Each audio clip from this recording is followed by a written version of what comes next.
Hello there, YouTube people. It's Ripsy Thun again with another FGO event vid. It's been a little while since my last vid, been slightly preoccupied with my first PC build, but anywho, might put up a video on that later, but that's not what we're here for today. In another couple days, we will be entering into the Prisma Codes collaboration event, showcasing the untapped potential of girl power. In other words, the event servants for this event will be 100% female servants. Scratch that.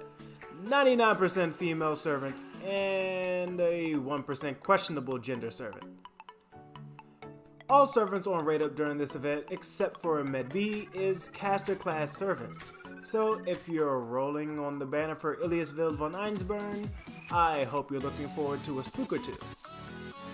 Anywho, like most FGO events so far, there will be both free and premium crafting essences that will make your grinding a little less tedious.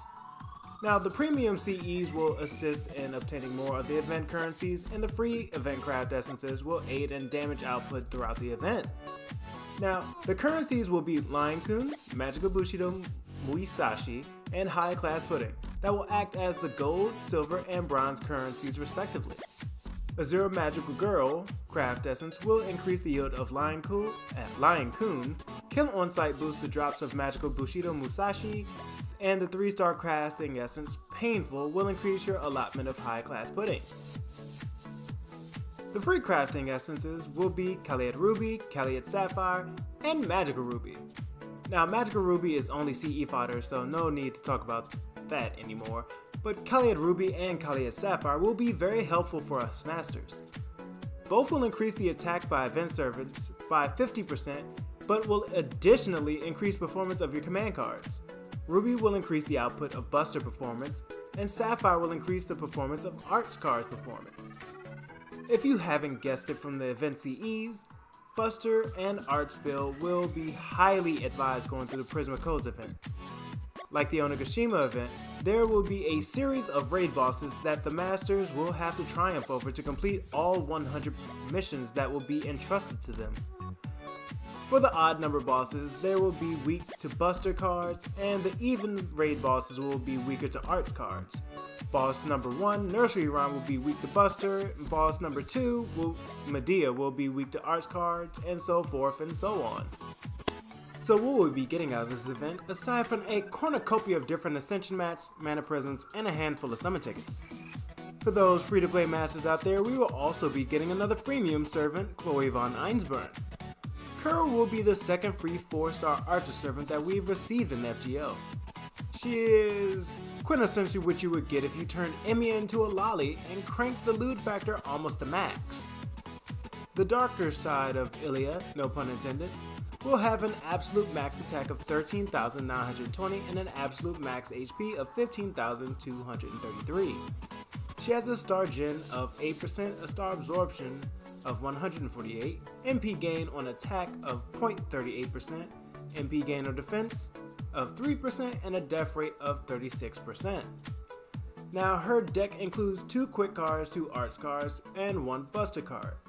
Her ideal star gen spread is quick, arts, quick. For damage, it's buster, arts, arts, and lastly for MP gain, it will be arts, quick, arts. Her first skill is Eye of the Mind False B, which grants her evade for 1 turn and boosts her critical damage upwards to 36%. Skill 2 is Projection Magecraft B.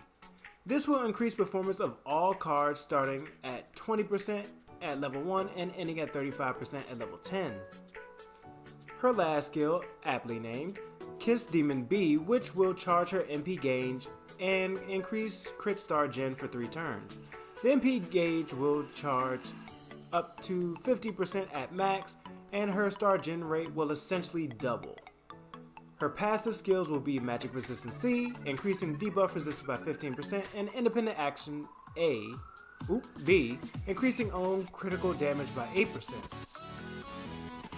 Her Noble Phantasm, Kakyoku Sanren, is a single target archetype Noble Phantasm that will hit that evasive enemy that's been spamming that evade skill. Since she is a free servant, as long as you play the event to completion, her Noble Phantasm will have a damage output of around 1500% and will also drop enemy crit rate anywhere from 20 to 60% based on charge. So what do all these numbers and stats mean? Thankfully, that's what we have this graph for. Looking at this graph, outside of her max attack and MP damage, her stats fall lower than the archer average. Examining her bad MP gain, her skill Kiss Demon boosts her MP gauge, and Projection Magecraft will help with her low NP gain. Kiss Demon will also help make up for her low crit star generation. Sadly though, there's not much that can be done on her lower HP except for to try to abuse that Eye of the Mind skill. So Ilia Alter is a decent servant that doesn't really excel at anything, but also doesn't have any real weaknesses either, which is fair for a free-to-play servant. And at that, that's a decent amount of information to chew on, so let's end the vid at that. There will be another video later detailing tips and advice on how one should progress through the Prisma Codes event. Alright YouTube, this is Ripsy Thun, logging out until next time. Bye bye peoples.